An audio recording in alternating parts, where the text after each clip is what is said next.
Want to know how to list your property in booking.com?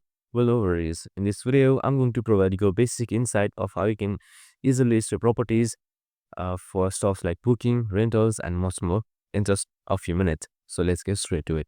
Now, first things first, simply open up booking.com and make sure you are logged in as well. So once you have done that, on the top right side, right beside your profile, you should be seeing list your property. Just simply select it. And once you have selected list your property, so you can see you can just simply register for free. So you have to register first. So if you have already registered, you can just simply select continue registration. And you can also see the details right here. Just simply select get started now. And now once you're done that, you can just simply create your partner account. Just simply add your email address, select continue. And here you can see you can just simply add your phone number, enter your password. So now you can just simply list your property right here. Maybe homes, apartments, alternate places, hotels, B&Bs. So you can just simply select list your property right here. And once you're done that, you can see one apartment, multiple apartment. Just simply select continue according to it. Now you can just simply proceed according to your want and the type of apartment, and you're good to go. And that's it. I hope this video helped.